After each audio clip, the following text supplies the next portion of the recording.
जब से 2023 की यूपीएससी प्री की परीक्षा हुई है, छात्रों के होश उड़े हुए हैं। ऐसे कई स्टूडेंट्स हैं जो यदि सीधे मेंस की परीक्षा में बैठें तो शायद उनका सिलेक्शन पक्का ही हो जाएगा, लेकिन फिर भी प्री की दीवार तोड़ पाने के लिए मानो उनके लिए हिमालय पर्वत चढ़ने से भी मुश्किल काम हो। अब देखा जाए तो प्री की परीक्षा ऑब्जेक्टिव होने के कारण एक्चुअली में आसान होनी चाहिए, लेकिन फिर भी 90% स्टूडेंट्स ऐसे हैं जिन्हें सबसे ज्यादा डर प्री से ही लगता है। आखिर ऐसा क्या है प्री की परीक्षा में कि अच्छे स्टूडेंट्स भी इसका नाम सुनते ही घबरा जाते हैं, और कैसे आप इस लौह द्वार को पार कर सकते हैं, आइए जानते हैं आज के वीडियो में। नमस्कार, स्वागत है आपका प्रभात एग्जाम के YouTube चैनल पर। ये एक ऐसा प्लेटफॉर्म है जहां आपको मिलती है सभी कम्पिटिटिव एग्जाम से जुड़ी महत्वपूर्ण जानकारियां जो आपको किसी भी एग्जाम में सफल होने में काफी मदद कर सकती हैं। अगर आप हमारे YouTube चैनल पर पहली बार आए हैं तो हमें लाइक और सब्सक्राइब जरूर कर लें, और हमारे लेटेस्ट वीडियोस और अपडेट सबसे पहले आप तक पहुंचे इसके लिए बेल आइकॉन को प्रेस करना ना भूलें। तो प्रत्येक वर्ष 5 लाख उम्मीदवारों में से करीब सिर्फ 15,000 उम्मीदवार ही IAS प्रीलिम्स की परीक्षा में सफल हो पाते हैं। ये कुल छात्रों का 30% भी नहीं है। लेकिन एक सच ये भी है कि ज्यादातर उम्मीदवार मामूली अंतर से अंतिम सूची में आने से रह जाते हैं। इससे ये पता चलता है कि सफल होने वाले असफल रह जाने वाले स्टूडेंट्स की पढ़ाई और IQ में बहुत ज्यादा फर्क नहीं है। तो आखिर वो क्या कारण है जो स्टूडेंट्स को प्री से आगे बढ़ने से रोकते हैं? तो पहला है कि प्रीलिम्स के महत्व को कम आंकना। आपने अक्सर ये सुना होगा कि यूपीएससी की तैयारी मेंस से प्री तक होनी चाहिए, यानी आपको अपनी तैयारी मेंस को ध्यान में रखकर शुरू करनी चाहिए और ग्रेजुअली प्री तक पहुंचना चाहिए।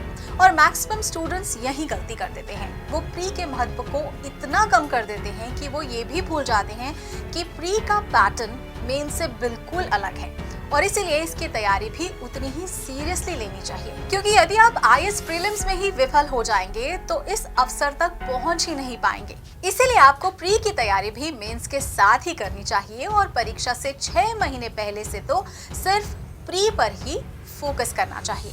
बेतुके स्टडी मटेरियल। तो IAS की तैयारी करने का मतलब ढेर सारी किताबें पढ़ना नहीं होता, बल्कि इसके लिए जरूरी है कि आप जो भी पढ़ें उसे बार बार पढ़ें और डाउट्स का कोई स्कोप ही ना छोड़ें।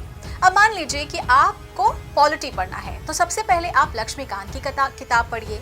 अब जब आप इसे पूरी तरह से पढ़कर समझ चुके होंगे, उसके बाद ही आपको दूसरी किताब उठानी चाहिए। कॉन्सेप्ट्स की कमी। तो प्री की परीक्षा बेसिकली आपके कॉन्सेप्ट्स की परीक्षा होती है, तो इसके सवाल कभी भी डायरेक्ट नहीं होते, और हर सवाल के लिए आपको कम से कम 3 या 4 विकल्पों को आंकना पड़ता है।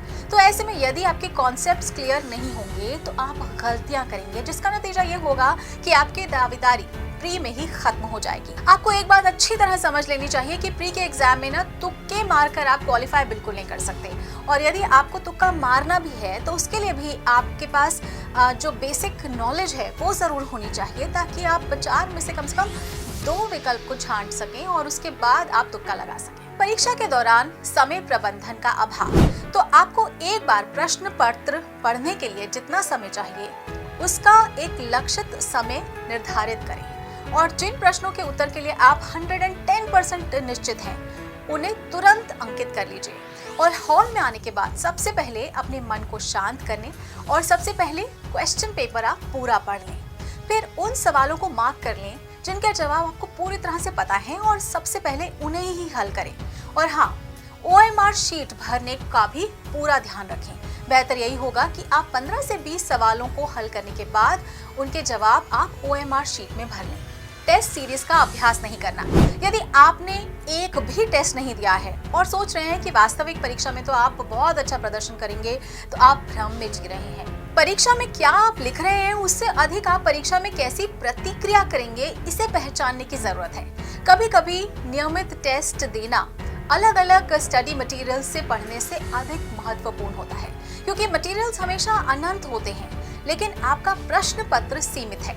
इसीलिए आपको निश्चित समय में निश्चित संख्या में प्रश्नों को महारत हासिल करने के लिए अभ्यास करने की जरूरत है।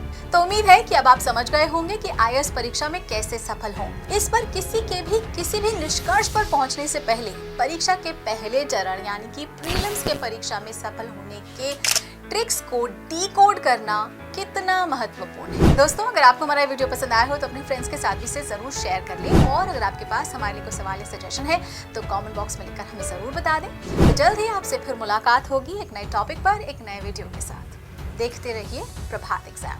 नमस्कार।